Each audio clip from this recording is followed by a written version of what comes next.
And certainly thank you, Provost Bruno, without whom, as I already mentioned, the series would not be possible. The mission of the Provost Colloquium series, or at least part of the mission, is to ensure that the faculty members, to help ensure that the faculty members are not siloed in their classrooms, and that the rest of the campus and the local community get to hear about their interests, their accomplishments, their passions, and generally help bring down the boundaries, the boundaries between colleges, between the departments, and between the university and the community. And what better title for the kickoff presentation than Campus Without Boundaries. The presenters today are Dr. Annie Mendoza, Associate Professor of Spanish, Department of Modern Languages. She is the author of the book The Nation, Novels by Women on Violence in Colombia.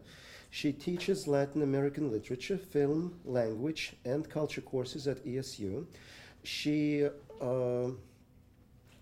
was co-leading an ESU learning group to Cuba in May 17. The second speaker is Dr. Tim Connolly, Associate Professor of Philosophy and Religious Studies. He teaches introductory and advanced philosophy courses. His forthcoming book, entitled Confucian Ethics, Virtues, Roles, and Selves, will be published in December 17. His first book is Doing Philosophy Comparatively. He has led several ESU student groups to China, including the one in May 17. And the third participant, who is not presenting today, is Dr. Nancy van Arsdale, Professor of English, a former chair of the English department, and a past Fulbright professor in Europe. She is editor of the MLA book Approaches to Teaching, Teaching the Great Gatsby. She teaches professional writing and literature and is also co-leading the ESU trip to Cuba. So without further ado, welcome the speakers.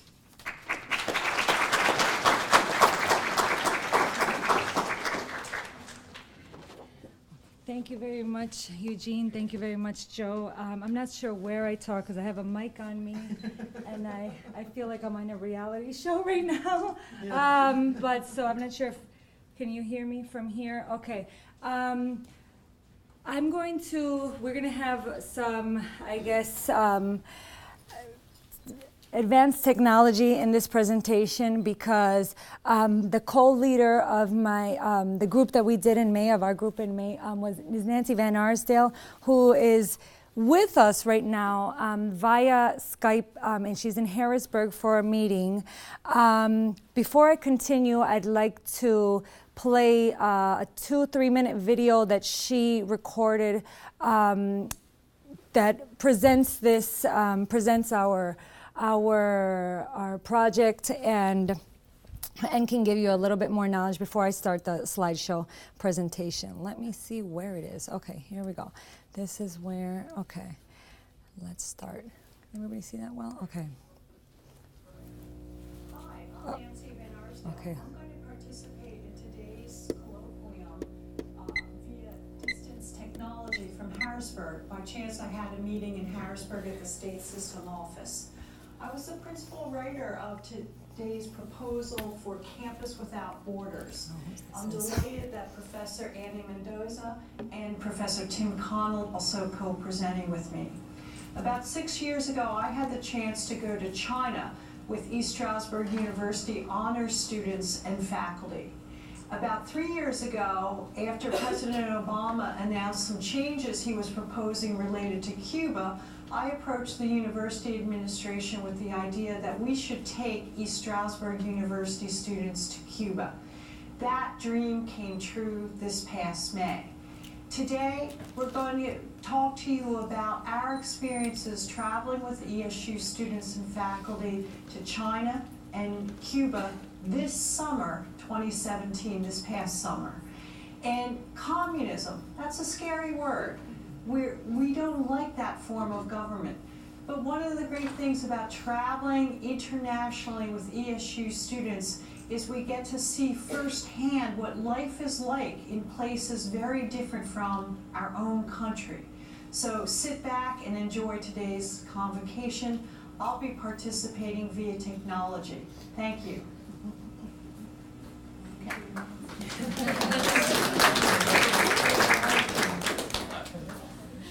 Thank you very much to Nancy. And Nancy does hear us, and she will be present as well for the question and answer session.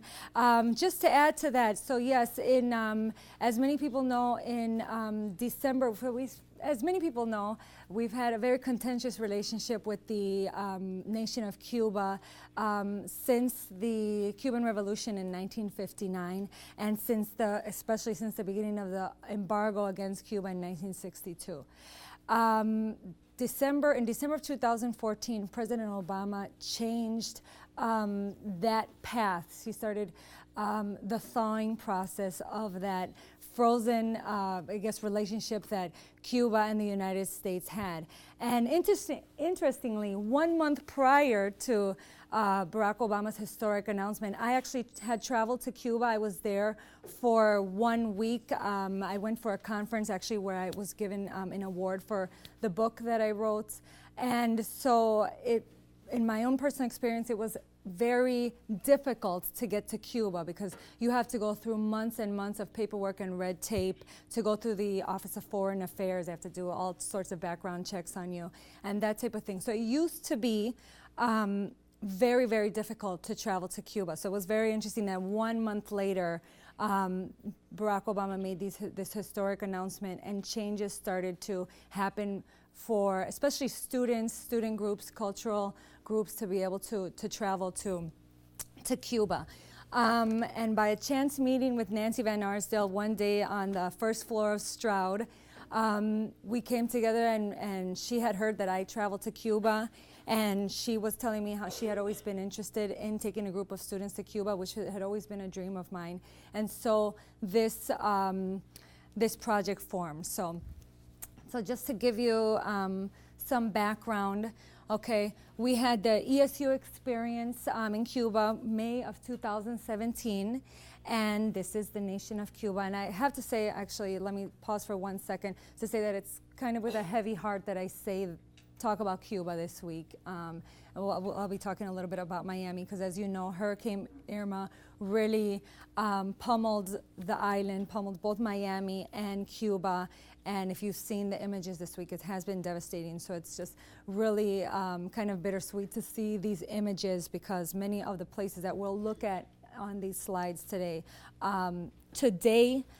don't look like that, but I'm really hoping that they will recover quickly. So we went to 3 places in Cuba. We went to, I'm going to stand over here. We went to La Habana, the capital. In English, we say Havana. We went to Matanzas, and we went to Pinar del Rio. So we were mostly on the western part of the island. So it was a great experience that we didn't just stay in the capital city. We traveled to Matanzas, which is one of the, not as large as Havana, but it's one of the larger cities as well, metropolitan area, and Pinar del Rio, which is more of like a rural kind of country area. So it was really a very interesting project that took us to a variety of places on the island. Okay, so here is Nancy and I enjoying the beautiful sights and sounds of the famous Avenida del Malecón, as seen from the garden of the historic Hotel Nacional. And so this was just one of the points that we stopped at. We went to many places during the week. Unfortunately, with this slideshow, I won't be able to talk about every single place because we'd be here for hours. But this was one of the points is if you've studied Cuban literature and culture, I have a few students here who were in my Cuban literature and culture independent study. The Hotel Nacional is actually not just a hotel. It's actually a very important point within Cuban culture because it was a place that many illegal gambling rings happened in the 20 or 30 years leading up to the Cuban Revolution, and it became one of the symbols of why the Cuban Revolution needed to happen. Okay, and interestingly, the historic Hotel Nacional, in front of the Hotel Nacional, there is basically the underground tunnels and the barracks for where many of the, I would say, actions and hiding took place during the Cuban Missile Crisis, and now that has been transformed into a museum. So, okay. So we began to spark interest in the ESU community in early 2015. As I mentioned, Barack Obama made this historic announcement. It was December of 2014. It was a chance meeting with Nancy that I had with Dr. Van Arsdale at the beginning of 2015, and right away we got the ball rolling to spark interest. So you probably began to see all of these images all around school from early 2015 all the way through late 2016 when people could still when people were still able to sign up. So it was almost 2 entire years of working towards the goal of making this group happen to take ESU students to Cuba. And if we hadn't mentioned it already, no institution in the Poconos has ever taken a group to Cuba. So it was something very historic for us as well. Okay, so we have this, our week began, our 8 days began in Miami. So you can't talk about Cuban identity, the Cuban culture, or the Cuban diaspora without, of course, talking about the epicenter of the Cuban diasporic culture, which is in Miami. And so it was interesting to see this juxtaposition of historical and political perspectives. We went to Miami's Little Havana. Okay. We also went to we also were in this area called Wynwood, which is kind of like the new generations of Latin Americans and Cubans there in Miami. But historical Calle Ocho and Little Havana really was pretty much the place that Cuba, the Cuban American culture began to form during the 1960s. Okay, has anybody here ever been to Miami? So if you're familiar with Miami, you know it's why they call it Little Havana. And here I have actually an image of, I don't have the red button here, I don't know if I do. Thomas Stocker, who's here with us today, and I have a few of the students who were on that trip, who's a senior majoring in Spanish and history, and he's pictured on Calle Ocho next to a mural of Cuban historical and political icon Jose Marti, which I'll talk about in a second. Thomas did a wonderful project regarding Jose Marti. And if you know anything about Jose Marti and about Cuban history, Jose Marti is a very is a figure that is revered both by the Cuban American community and by the Cuban community for very different reasons. Okay. Okay. So in Cuba, we were in Miami one whole day, and we began, and there is when we began to see the, I guess, the perspective of one side of the Florida Straits regarding the Cuban Revolution, which could be shown in the artwork. And when we got to Cuba, so the flight from Miami to Havana, I don't know if anybody knows this, it literally is 29 minutes long. So it's very, very short. So it's very interesting to go somewhere and be in a place that's, you feel like you're on another planet because of the fact that we've been so cut off from connections with Cuba. But it's so close to get there. I say sometimes I'm stuck in traffic, going from one point of Strasbourg to the other for 45 minutes. So it's very interesting to get on a plane and be in Havana in less than half an hour. So we built a really good relationship with our team, our leaders over there in Cuba, and they're assigned from the Cuban government. So I put hashtag the dream team because we all became really good friends with our tour leaders from left to right. I have Gianea Cordovi, who was the Havana Tour Cuban tour guide, and she's actually hired by the Cuban government for tour groups from the United States. Rocio Castro in the middle. We went to Cuba via the wonderful planning of Education First. Has anybody ever heard of this group, Education First? They're based in Boston, and they do short-term international study. And Jose Cheo Duran, who was our bus driver, but he became much more than our bus driver. I feel like he became all the students like honorary father or grandfather. And we've made so many connections with him. Just one thing that we just don't take for granted was the fact that we were talking to them about their daily life. So there's one thing about, seeing the images of Cuba via the United States, or, reading about Cuba through other outlets. But there's another way to gain perspective, and that is just the humane way of just talking to people about their everyday lives. And that's, I think, something that the whole group did with each of the components of our tour group. And here we have the ESU group poses for a picture with our tour directors at the Plaza de la Revolución in Havana, at Jose Martí National Monument is in the background. So I'll talk about this plaza in a bit more ahead. Okay. So some of the activities we did many activities, but we really wanted, what we wanted to do when we were in Cuba is to not be just there, kind of doing touristic things. We wanted to really experience everyday life in Cuba. We also really wanted to learn about how do Cubans, how do they have, what is their process of having access to education. So one thing that we did was we visited the University of Havana. And here we have a photo of all of us there at the University of Havana speaking to a political science professor. His name was Professor Nestor Acosta, and he talks to us about the admittance exams and access to education across Cuba. And I remember this was something that students really had a lot of questions about, because the process is so different from the United States. Really, there's a system set up in that everyone has access to education, but you have to pass very rigid entrance exams and maintain a certain GPA, and then university study is free. Okay. Another place we went to was the Escuela Nacional del Circo, Proyecto Ángeles del Futuro. So this was one of the many NGOs that exist in Cuba. So it kind of was like we watched a kids' Cirque du Soleil.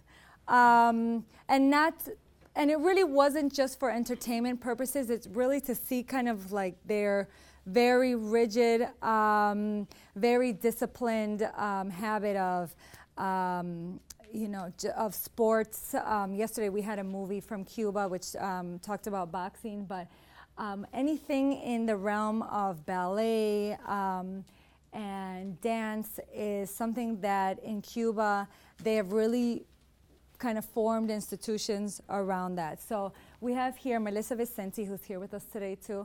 In the center, she's a senior in Spanish and business management, and she translated. So one thing that was wonderful about our trip is that the tour directors always made sure that we were a part of it, that we weren't just sitting there watching, but somehow or another, all the students were talking about the history, were translating. And here she is, so she was translating for Odelmis Hernandez Vasquez, who he's a person who was trained previously in Russia in the 1980s in terms of gymnastics and ballet.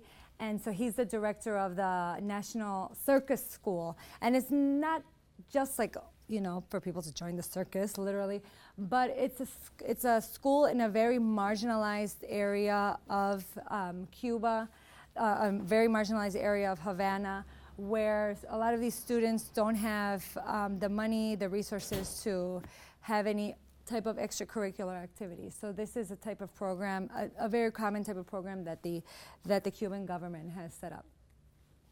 Another place that we went was La Casa del Niño y la Niña. which was a good example of another NGO. It's a community project in one of the most marginalized areas of Havana. It was kind of like a boys and girls club. But the interesting thing about this place was really to see how much they do with such little resources. I mean, what I just said is really an understatement, because they were really in need. Many people, we went there and we brought gifts for them, and they were so grateful. They put on songs for us, they danced for us, we danced with them. I think we did a conga line, so it was a lot of fun. And I feel like we all became friends. And here we have another one of our students, Taina Moore, who's a senior, a major in political science and a minor in Spanish, and she was with one of our new friends in the community project. And the nice thing about this is these are people that we still keep in touch with today. Okay. One of the other elements to our trip was basically learning about literature and culture.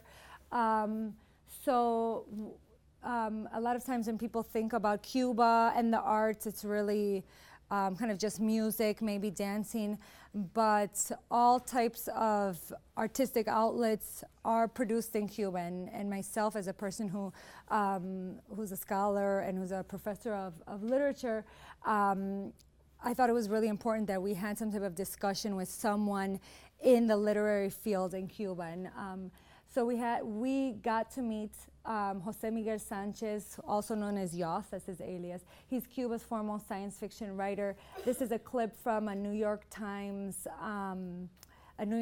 feature on him from the summer of 2016. And so he came down to our hotel, and we had this informal discussion, question and answer session with him. Some of the students who took the Cuban and Literature and Culture course read his book, and so it was great to kind of talk to him one-on-one. Also because he's such an interesting figure. Yes, if you see, he kind of looks like Conan the Barbarian. That is actually his aesthetic on purpose. So, you know, he's a very interesting person all around. And he's getting very known because many of his books are available in translation now. One thing that's very important about Cuba, to know about Cuba and to know about the history of Cuba and its people, is to know the history of Afro-Cuba. And I don't say that as like a separate element, but many people take for granted. Yesterday we had a movie from Cuba, and I had a few students who told me, I didn't know there was black people in Cuba, which is really interesting to hear, because in the history of the United States transatlantic slave trade, 500,000 Africans were brought to slavery in the United States. In the history of the Cuban slave trade, so think about the difference between Cuba and the United States in terms of, or even the United States, even during the colonial period, the difference in size. You have to think, Cuba had 1 million slaves brought to Cuba over the course of the colonial period, okay? And Cuba's slavery was not abolished until 1886. So to know about Cuban culture is to know about Afro-Cuban culture. It's not separate, it's like one same entity. But we made sure we did go to places, experience activities that focus specifically on Afro-Cuban culture, such as the practices of Santeria, son, rumba. We went to this area called Callejón de Jamel, and we were able to spend the whole day there, see art that really focused on the Afro-Cuban community, and see a rumba event take place, which rumba is probably like one of the most traditional dance forms in Cuba. And also we went to an evening concert of the world famous Buena Vista Social Club. Has anybody heard of this group, Buena Vista Social Club? Okay, so their music is son. They've been all around the world. You know, it's a group of about 20 musicians, and we had a great time. So opportunities for study.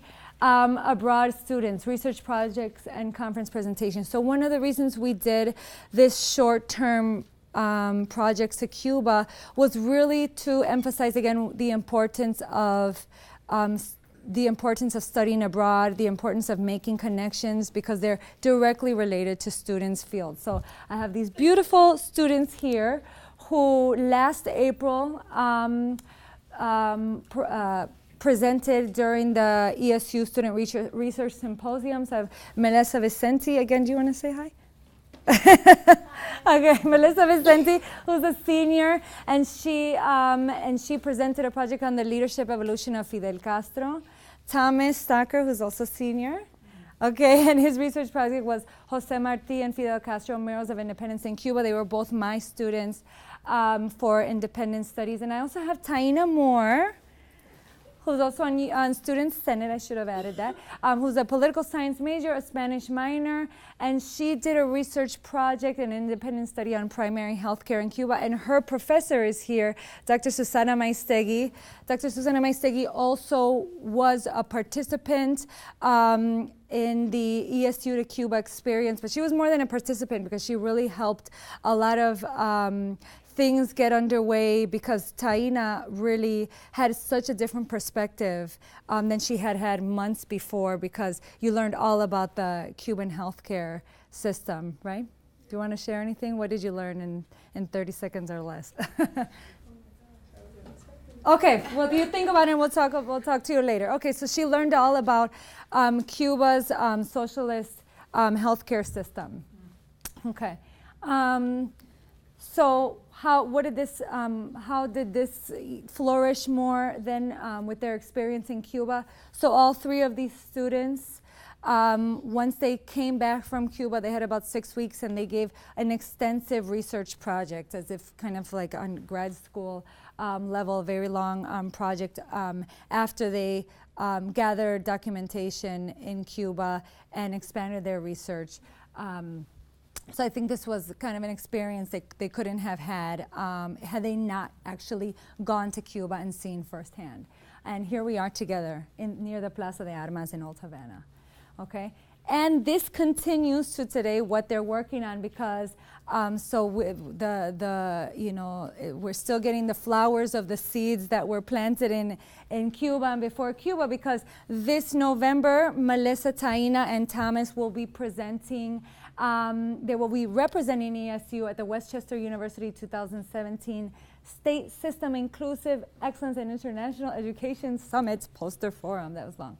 And the topic is intersectionality, moving beyond the margins. And I think we can all agree that traveling to Cuba, which is a very unique experience, really complies with the theme of the Diversity PASHI Summit that will take place in Westchester in November. Okay, so things we do, we're still keeping in touch via social media. We have this East Stroudsburg University Study Abroad to Cuba page on Facebook that people still comment on, where people were recently talking about the catastrophe with Hurricane Irma.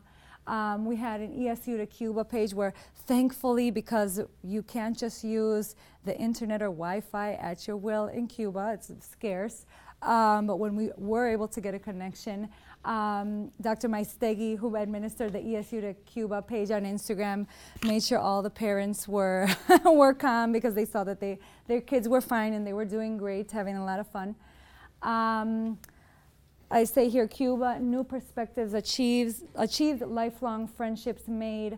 We also had, in addition to Dr. Maistegui, Dr. Lloyd Leiter from Sociology, Social Work and Criminal Justice was also a participant in this program, as well as Dr. Mary Todd Gray from Nursing.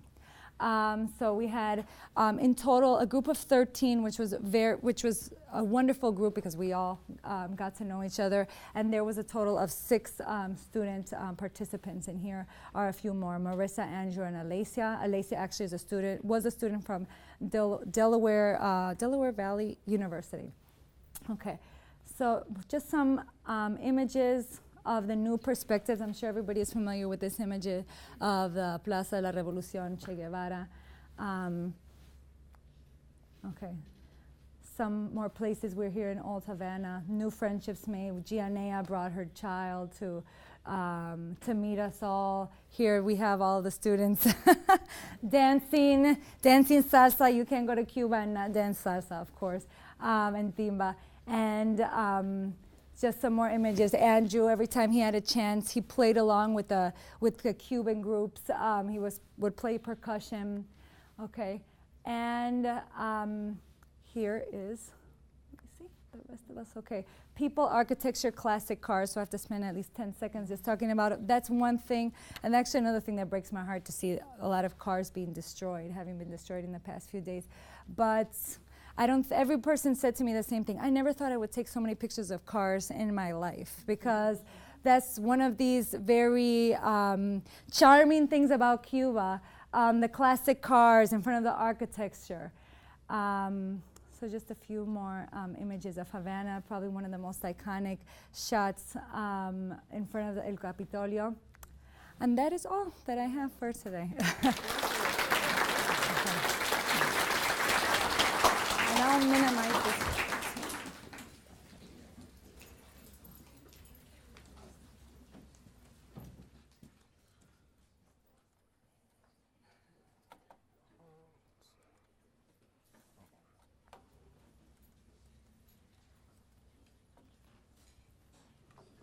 Wow, that was really wonderful. Can professors go on that trip? Yes. Also, okay, I guess so. Well, thank you all for being here. My name is Professor Connolly, and I'm happy to see so many people here. Just before I get started, I was curious, how many of you have been on some sort of study abroad trip before? That wasn't to Cuba or wasn't to China. Where did you go? How was that? Okay, it was awesome. Where did you go? I went to Peru. You went to Peru, and how was Peru? Amazing. Okay, and I saw another hand. Where did you go? Russia. How was Russia? Awesome. All right, you see, there are only two kinds of people. There are people who have never been on one of these trips, and there are people who have been on the trips and say they were awesome, right? So you won't find anyone who's been on the trip and said, it was okay. It was okay. You know, maybe I'd do it again, maybe I wouldn't, right? Everyone who's been on one of these trips says it was a great time, right? When and where was this picture taken? I'd like to hear from someone who hasn't been to China. Do you guys know? A good guess. It is a good guess. The answer is Shanghai, 1987.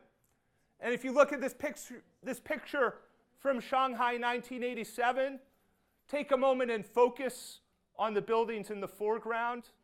And then I want to show you another picture of Shanghai 25 years later. Are you ready? All right, let's do it one more time. You see the building with the flag? All the buildings on this side were built by the French and Germans early in the 20th century. The building that's under construction there is called the Shanghai Tower. It's the second tallest building in the world. There's an awesome video on YouTube of some Russian climbers going all the way to the top of that building, right?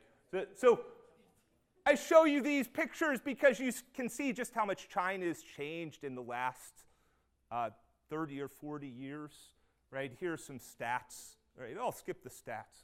I want to show you pictures. Okay, its GDP has gone up. Massive amounts of people have moved to the city. There's a larger per capita income. There's greater internet access. And those things have happened exponentially just in a very short period of time. Right? China is also much older than America. Right? If we think about American political history, it only goes back so far, even though there were people here for much longer than that. But if you think about Chinese culture, it goes back 5,000 years or more. So it's not really what you would call a nation, like America is a nation, but it's more like a civilization with a state on top of it. And if you go to China, it's got all these interesting and almost contradictory juxtapositions. It seems like everything you will see there is either 1,000 years old or it's 20 years old. So in this picture, there's a bell tower. Some of the bells are even older than 1,000 years. And then if you look at the buildings in the foreground, one of which was the hotel I stayed at the first time I went to China, all those buildings are maybe 15, 20 years old, right? So it combines very old stuff, very new stuff, all together on the same street. It's also got traditional culture and globalized culture. This is the Starbucks in the Forbidden City, all right? Does it make you feel sad? A little bit, a little bit. My research is about Chinese philosophy and culture. Before I led the study abroad trip, I had been to China a couple of times, and I remember my first time what a great impact it had on me and how I saw the world. And one of the things I was looking forward to the most about leading this group of students to China was seeing the impact it would have on them, right? Seeing how they would react. Many of the students who went on the trip, not many, but a few of them had never been out of the country before, right? Only one of them had visited China before, right? And none of them had been to Asia besides that one person. So it was a brand new experience for all of them. We went all over China. We flew into Beijing, then we went to Kaifeng, which is in Hunan province in central China, and then we went down south to Changsha. The geography of China, geographically, China is about the same size as the US. Only most of the people are on the eastern side of the country. So if you're thinking about the American equivalent of the travel we did, is like Beijing, you can imagine, is Boston or someplace like that. And then we went to Ohio, right? Kaifeng, you can think about as like the American Midwest. And then we went to maybe North Mississippi, right? Changsha. It's pretty far down south, but it's not all the way down south. Right? We traveled, that's a lot of miles. We did it all by train. I wanted to talk about the 5 greatest things about visiting China. Right? I don't just want to tell you about my trip. I want to tell you why you should try to go on a trip like this. This, by the way, is not one of them. This is the immigration control in the Beijing airport. Right? It's where you wait. Okay, how many of you have been there before? Okay, you've been there. All right, you know that room. But once you cross that line, they look at your passport and visa. You're in China. So this is where you go in. All right, number 5. We're going to do a little countdown here. Right?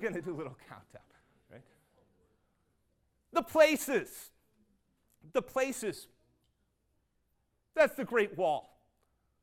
Every student who went on the trip wanted to go to the Great Wall. Some of them had their outfits picked out like weeks in advance, right, for what they're going to wear at the Great Wall. And I think if you go to China, you should definitely go to the Great Wall. But there's lots of places in China that are like the Great Wall in terms of their cultural value and in terms of their history and in terms of their grandeur. Right? So the Great Wall is just one place. The next place we went to, I think most of the students had not heard of before they went on the trip. It's the city of Kaifeng in Hunan province. Kaifeng, during the Song dynasty, around 11th, 12th century AD, was a world capital. Right? Like Greece and Rome were to the ancient world, or like maybe New York and London are to the modern world, Kaifeng was to the world at the time, right? 1,000 years ago. So we visited this ancient city. That we saw some things about the Song dynasty. We went to the Longmen Grottoes, which has thousands and thousands of these statues of the Buddhas. Some of them have been defaced over time and disfigured. There's going to be a lot of group pictures, right? You probably realize that already. What do they do at the Shaolin Temple? Somebody said it. Who's Kung Fu? All right, Kung Fu. So we saw a Kung Fu demonstration. One of our students, actually a couple of our students actually participated in this Kung Fu demonstration. There's video of it online. All right, you can probably find it if you wanted to. We hung around Changsha, which is a modern, bustling southern Chinese city. We went to Shaoshan, which is near Changsha. Shaoshan is the birthplace of Chairman Mao. And we got to see how Mao was understood from a Chinese perspective. And it was very fascinating, I think, for our students to see this and learn about this part of Chinese history directly. Right? We went to Tiananmen Square. Right? In the background is the Forbidden City. The Forbidden City is actually full of tourists, right? I think you go to the hill above the Forbidden City, you can get a wonderful view. And one of our students just took these beautiful photographs. Right, so we went all over. There are more places I could show you, but these are just some of the main places. Reuben. This is Reuben, who was on the trip. All right. It was pretty much like 17 hours a day, wasn't it? Okay, maybe longer for some of the younger members of the group, right? But we were doing things all the time, constantly traveling around. Number 4. Are you ready for number 4? Yeah. Okay, the adventure. The adventure. There's Reuben. There's Reuben in Tiananmen Square. All right, this is like a Where's Waldo? Find Connolly in this picture. All right, he's there. He's there. All right. China is a really exciting place to visit because it's changed so quickly. It's full of people. There are cranes everywhere putting up new buildings. Right? There are people from all over the country, all around. They're all speaking different languages, not just Mandarin Chinese, but lots of different dialects. So it's a very energetic place to be. There's always something new to see. This was at the Shaolin Temple. It still makes me cringe a little looking at that. They're holding that guy up with spears, metal-tipped spears. This is a place called Millennium City Park. My experience of China has been that people in China really know how to enjoy life. They really know how to enjoy life. So they built this park that is sort of like a theme park, only it doesn't have any roller coasters. It just has like traditional games you can play. It's wonderful. I could have spent all day there. We traveled all over on the high-speed rail and subway. I don't think you should get course credit until you've run for a train as a group, right? We did that a couple of times, right? We also took the subway all over. I don't think you should get course credit until you've crammed 15 students onto a Beijing subway with all their luggage at rush hour, right? So we did this on a daily basis. I can't believe we did it. I can't believe we did it. I can't believe no one got lost. We did it day and night. When we got there, it's a 12-hour time difference. People are jet-lagged, right? You're up late because you can't fall asleep. You wake up in the morning because you have to do stuff during the day, right? You take a nap in the afternoon, right? If you can. Number 3, the food. The food. All right, this part, I'm sorry. It's like the dinner hour, right? But it's going to make me cry too. We eat so many meals that were like this banquet style. So when you go out to a restaurant with a group of people in China, you don't just each order your own dish and then you eat it by yourself, but you do it banquet style. They bring out like 15 or 20 different dishes. They put them on this sort of round robin thingy in the middle, and you just eat it a little bit at a time. The meals last for hours. It's wonderful, right? If that's not good enough, there's the street food. The street food is everywhere you go. This place right here was a favorite spot for dumplings among many of the students that was right outside the gate of one of the universities. Here are some of the street foods we ate. Right at the top is the local Changsha specialty. It's called stinky tofu. Stinky tofu is wonderful. It's wonderful. Okay, it tastes better than it sounds. Right? That's like a Chinese version of a barbecue slider on the bottom. All right, I still think about it. Have you had hot pot before? Right? Like they bring out a boiling broth, and then you dip raw meat into it and cook it yourself at the table, and then you eat it one bit at a time. It looks good, doesn't it? It looks good. I'm sorry. Yeah. Okay. We went to Hunan. I think the food was already taking some time for students to get accustomed to. But we went to Hunan, it enters this whole level of spice. Did you ever have a food that you needed a glove to eat? All right. Okay, that's something I ate on the train. All right, and this is Kung Pao chicken, like real Hunan-style Kung Pao chicken. It was pretty spicy. There are a couple of us eating grasshoppers. All right, let's skip that one. Okay. There's video of that online somewhere, too. Okay. Number 2, the culture. The culture, so China just has this rich culture that's developed over thousands of years. I teach Chinese philosophy mostly to students in this country, and I try to tell them Chinese philosophy is really important in China. But you go there and you see it immediately. The first hotel we stayed at, right here, it has a quote from Confucius right on the wall when you enter. And then you go around the corner, and there's a statue of Confucius there. And philosophy is really everywhere.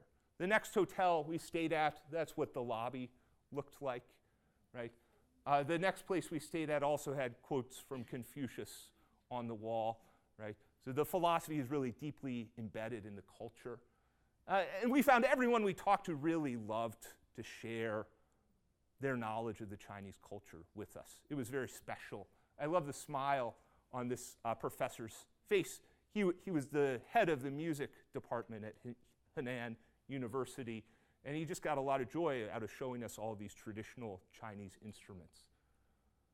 We always had an evening discussion, and sometimes we would invite some Chinese guests to participate, and we would just have a Q&A. We learned about calligraphy. Calligraphy is harder than it looks. Right? That's what I learned. We learned about tea. Right? Tea is also much more difficult than it looks, the brewing process.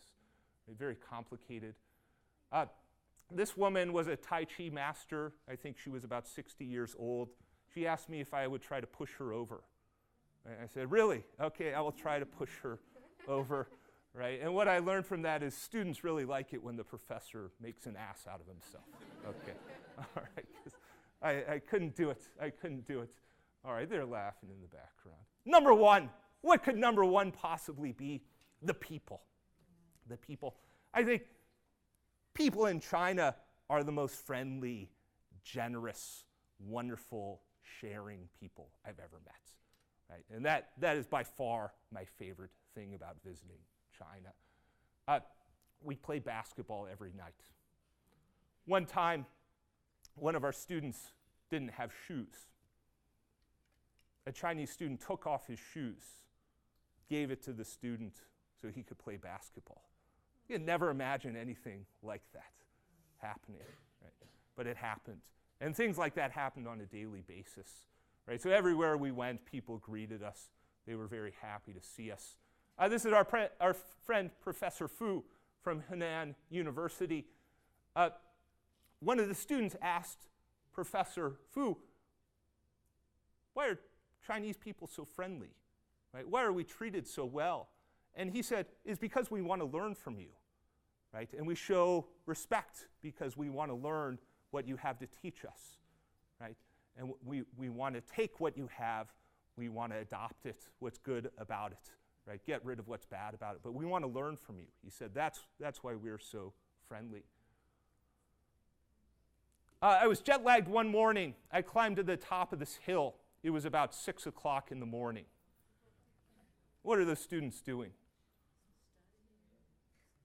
All right. Go walk around at 6 in the morning here. All right. See if you see any students practicing their language work. But I think Chinese students are very special. This is another thing I've learned. They are very hardworking, right, as well as being open, sharing, friendly. We have lots of pictures like this. I want to share, as a final thought, what I learned about learning going on this trip. Right? The title of this lecture today is Campus Without Boundaries. Right? I didn't come up with that title, but I think it's a pretty good title. Right? So what does it mean having a campus without boundaries? Right? Well, there's no substitute for firsthand learning. That's the first thing I learned. About 3 weeks after we got back, one of my students was taking a test, I think in her history class. She sent me one of the questions. The question says, who is the Chinese leader that successfully led a communist revolution and established the People's Republic of China? Right? And then it has some choices. She wrote in her email, I'm already using my newfound knowledge from the China trip in my other classes. P.S. Do you think my professor would appreciate that I was literally in this guy's house? Right?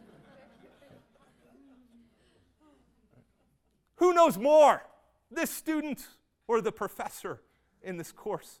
Right? So I feel like a lot of the things we teach in the classroom, they are taught at a remove.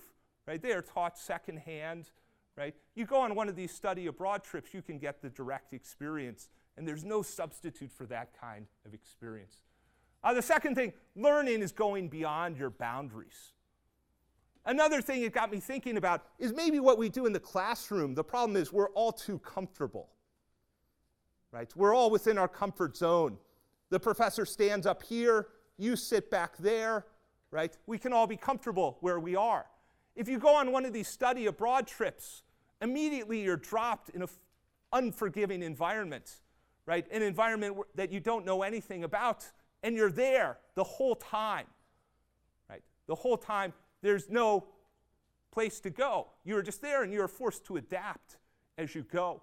And one thing that I really admired about the students who went on this trip is they really tried to experience everything. Sometimes it even worried me a little bit too much. All right, where are they? Where are they experiencing this stuff, right? But I felt, first of all, just signing up to go on a trip to China, that's like an automatic A right there, just for courage, right? I think it takes a lot of courage to do that. But then as the trip went on, they just got more and more adventurous. Again, sometimes worrisome, but mostly they were doing new things, right? Like here's one of the students, his name is Brian Lamb, and he took many of these pictures, in fact, and he's learning an incense ritual at a Buddhist temple. So I really admired that. And then the last thing, and I think this is my last slide to show you, learning is friendship. I think this is the most important thing I've learned from traveling in China. And I liked how you brought that out in your slides too. It's like these trips lead to lifelong friendships. Right? If you have a course, you take the course, then the course is over. If you go on one of these trips, you make a friend, right? You have a friend forever, right? And you can always learn from that friend. And I think we learn better from our friends anyway. So here are 3 students on the right that we met at Henan University, right? And they're here. Can you guys just wave? Can you guys just wave? All right, let's welcome them. Let's welcome them. I hope you get to meet them. And actually, we have students here from Changsha University of Science and Technology and more students from Henan, right? So I think this is the ideal of a campus without boundaries, right? A campus without boundaries, to me, it means the university is a kind of space where you can make friends with all different kinds of people, right? And the friends that you make, the friendships you develop with the kinds of people you meet at the university, those things can last forever, and they can be more important in your education, in your learning, than anything else you do here. Right? Thank you very much.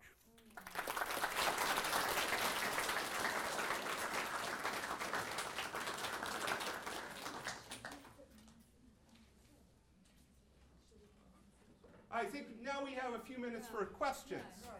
All right, if anyone wants to ask questions. By the way, we're running the China trip again, May 2018. I think we're leaving May 10th, right? Mark it on your calendar. By the end of this month, you will see some posters hanging up, right? It's actually not very expensive to go to China for 2 or 3 weeks. All right. That's not the sign-up sheet, right? Just send me an email, right? Tim Connolly, right? You'll see my email on the poster. Nancy, can you see and hear us? Okay. All right, they said we're not allowed to end the session and let anyone go until there are some good questions. Right? It's like a rule. Yes. Yeah. Okay. Well, first of all, I have to be here. My major's Spanish, my minor's Chinese. This is amazing. I'm proud of my professors and all. That's the awesomest combination ever. I really want to do this. I'm planning. I will be going to China. You also. I'm going to this. You're happy. Also, you're helping me with my Chinese masterpiece quiz I have to learn. But my question is I don't know, what really, of all these places, especially Cuba, give or take the history that happened and stuff like that, what is has the most effect on you? And what would you say the take-home message was of what have you learned? Like, if something really impacted you and really took effect at you while you were studying abroad?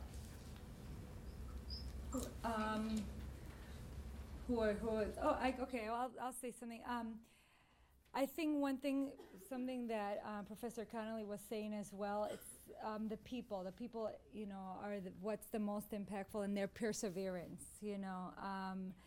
In terms of Cuba, Cuba has been living, 60 years with the revolution that because of factors not of their own, they've been cut off from the world, and in spite of that, they persevere. And I think probably this past weekend's catastrophic hurricane is going to be another example of the Cuban spirit of perseverance. Nancy, what would you say? Can you hear me? Well, I totally agree with that. Can you hear me okay? Yes. Okay. I just to piggyback off of that, there's tremendous poverty that you see as you travel, even with your guide, and yet things like dance and music sustain the people in such amazing ways. Yeah. I would say, when I surveyed the students who went on the trip, the thing that struck them the most, and maybe they didn't anticipate, was the language barrier. Right? It's like the language barrier, if you don't know any Chinese, right? It sounds like you know some Chinese, right?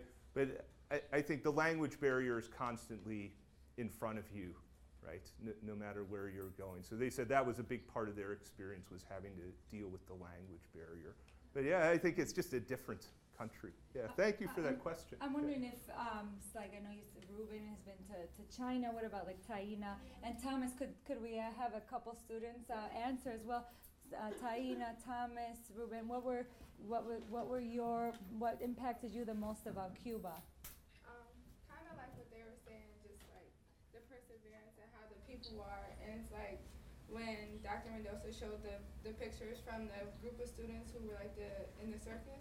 Like, you went in, and where they practiced, it looked like students here, gymnastics students, like, they would not practice under those conditions. Yeah. It was like holes in the ceiling, and like everything was just old. And to see them, and they were so good at like what they did, and nobody complained. And it wasn't like they were looking for like a pity party or anything. It was just like, I don't know, and just seeing that, it makes you really appreciate what we have here and how much we take for granted.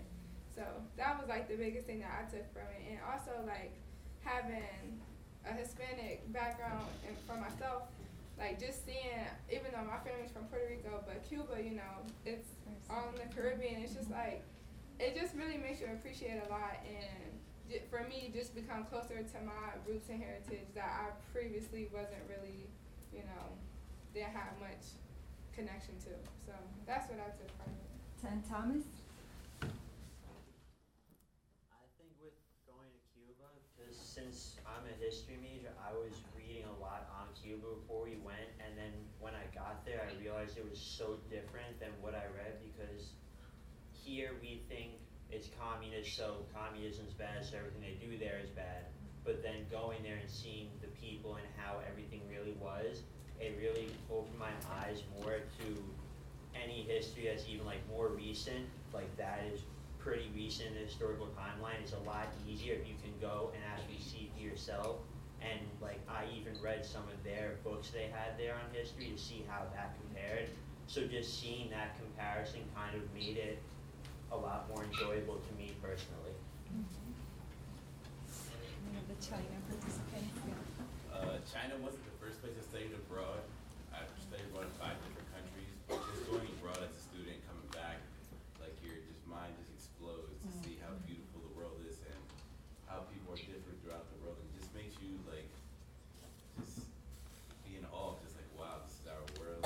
You get tons of friends from all over the world. It's just incredible. I encourage everybody to go study abroad.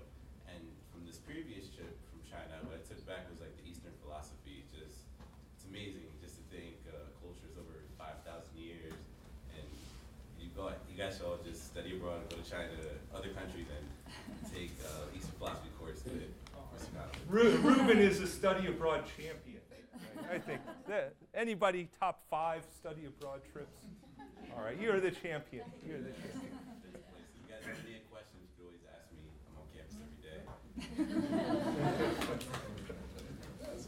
I'm glad we let the students jump in. That's better. That's better than I could do.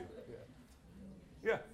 While being in Cuba and in China, did you ever feel like threatened or not wanted there by the people? No. Nothing, but like you never had like a bad experience. Yeah, I found it was safer there. Seriously. And I think just about anybody who's been to China will tell you the same thing. So it's safer in China, in a major Chinese city, than it would be in a major American city. Absolutely. I'll let Professor Van Arsdale answer. I had already been there, but I knew it was very safe. There's probably a handful of places on the planet where women can walk around at midnight, go from one point to another, and know that nothing will happen to them. So I did feel very safe. What about Nancy? I thought it was seeing how many security guards or military people were around. Then when you actually said hi to them and talked to them, they were as friends as anyone else. Yeah. And I think in China, people are just more curious, right? Because maybe they haven't seen someone who is a foreign country, right? Who is from a foreign country ever, right? So we found there was a lot of curiosity, but we never felt unsafe. We had a lot of people who wanted to take pictures with us. Trina wanted to add something. Like, at first, you made me feel like when we were out, like a lot of people would kind of like not catcall, but just like kind of be like, oh, like I don't know, but it wasn't like in a aggressive or like Objectifying. it was and I didn't feel scared or anything the entire time there. Yeah. It was. People want to get to know, and I feel like Tim, you said the same about China. Like people want to get to know you, and they appreciate you being there because they understand the image portrayed of their country. It's like communism, and that's that, and we don't want to know anything further. So people are really appreciative of other people coming to the country and really wanting to learn, to not just be, in terms of Cuba, like go to the beach or something like that. So yeah. Ruben, you have a view about this. You've been all over China. It's more or less like curiosity. Everybody wants to know who you are, especially when they're Americans. What do they think? How are they? It's a cool interaction with just people from around the world, your age. Everybody wants to take pictures, selfies, the day and age of social media. You end up somewhere, but it's cool. It's a great experience. Let's let Joe go. I do have a question too. I'm just curious what Annie, you just said about the curiosity and the fact that their countries, they're not used to seeing as many visitors coming in at once. And I experienced that as well as when I was in China, and it was really quite endearing, But I'm curious what your experiences had been with students and yourselves with having political discussions in a communist country. Did you feel You want to take this one? with Cubans, with Chinese? I feel like people think that, Cuba is going to say like, oh, let me only, I'm going to talk about Fidel Castro and defend him and, insert Fidel Castro into every sentence. And that really, I don't think was, I think people saw that that's not the case, that people were really open, people were really open to discussion, open to talk about how they lived. Instead of kind of having like, I need to force my ideology onto anybody.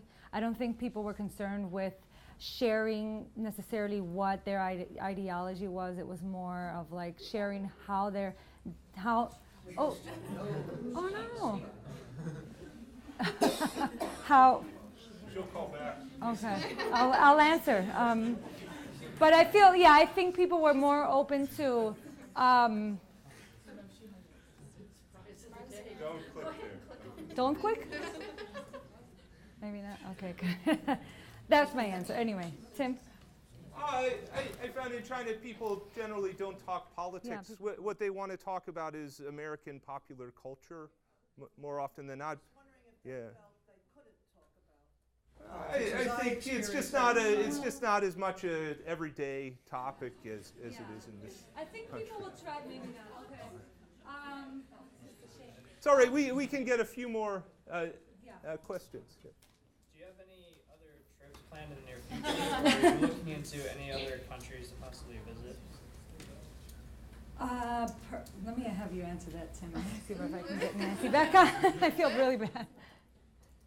You mean student trips?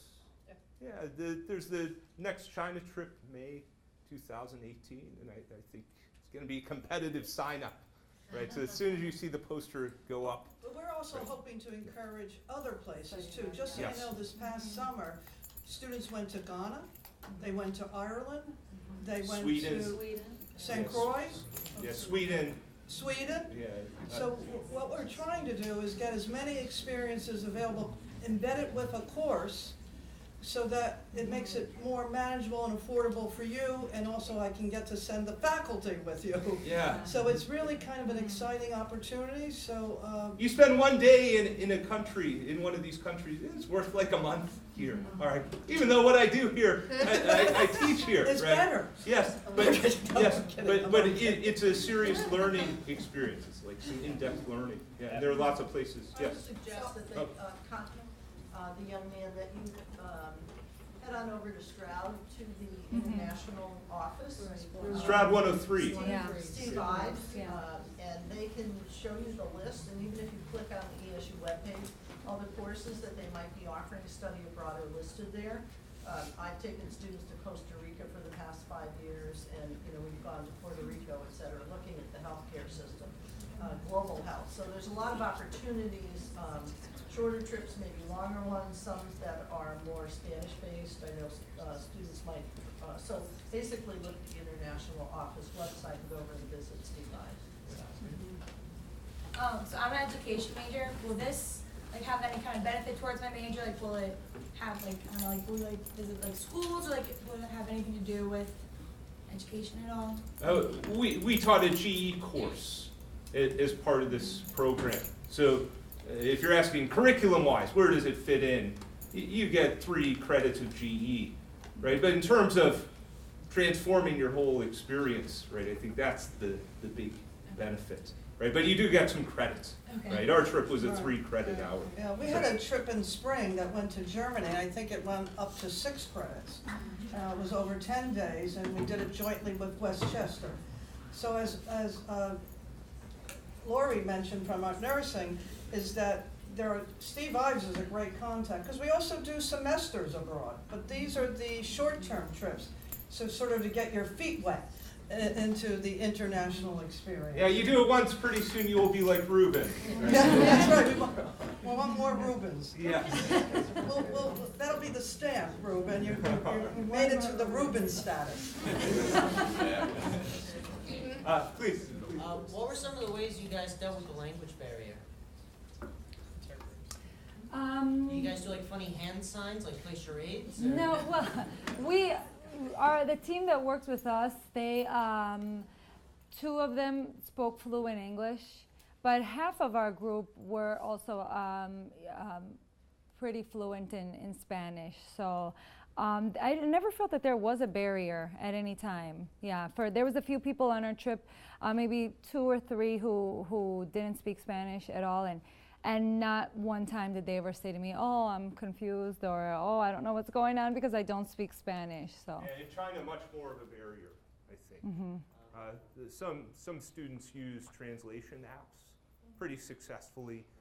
In general, most of the students on Chinese campuses spoke English, right?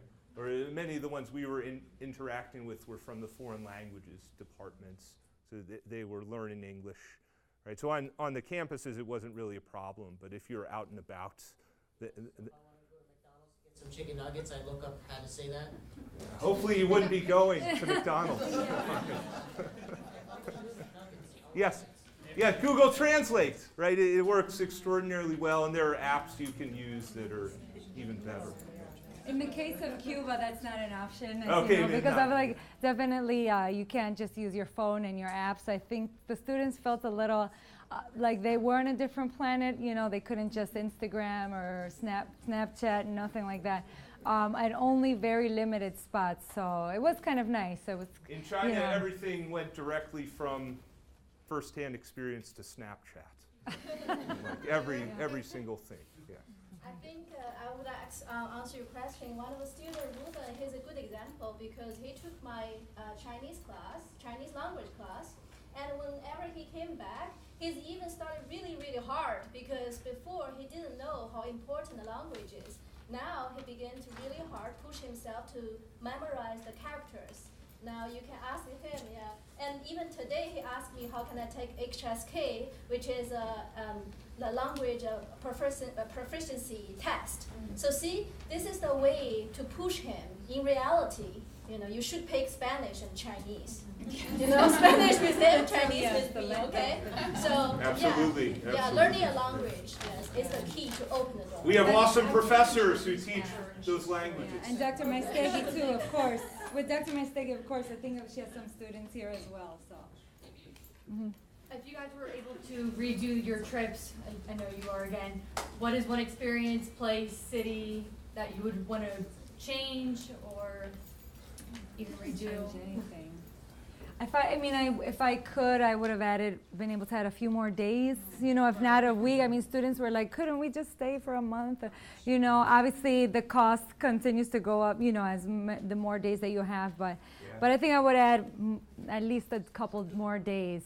And every time you add it, it's like you want me more. Personally, Mm-hmm. I think I personally would stay a week extra by myself to just hang out with no students around. Yeah.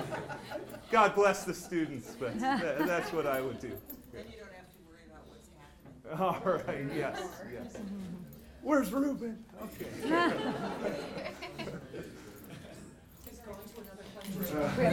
Kevin. Another question. What did you do as far as money? Because I know the currency is different overseas, so how did that work out? Well, actually, that's a good question because the Cuban situation is very different because, as you know, as you may or may not know, in Cuba you cannot use any American credit cards or debit cards, so you have to go with the amount of cash that you would use for the week and exchange, and I told all the students, exchange daily. Don't go in and say, I'm going to just exchange this, X amount of dollars. And so that's what they had to do. They had to go and exchange pretty much every day, every 2 days, because you have to pay for everything in cash, pretty much, in terms of Cuba, because they do not accept U.S. credit cards or debit cards there. Because of the embargo. In China, you can use your ATM card to withdraw cash, and you can use credit card at a lot of places. And the currency exchange is pretty much in favor of the dollar, so food is much cheaper. There are some things that are more expensive, like buying an iPhone. But just the living expenses are pretty affordable. Right? You could go to China by yourself for a week for $1,000. All right, maybe that's a good place to stop. All right, thank you all for coming today.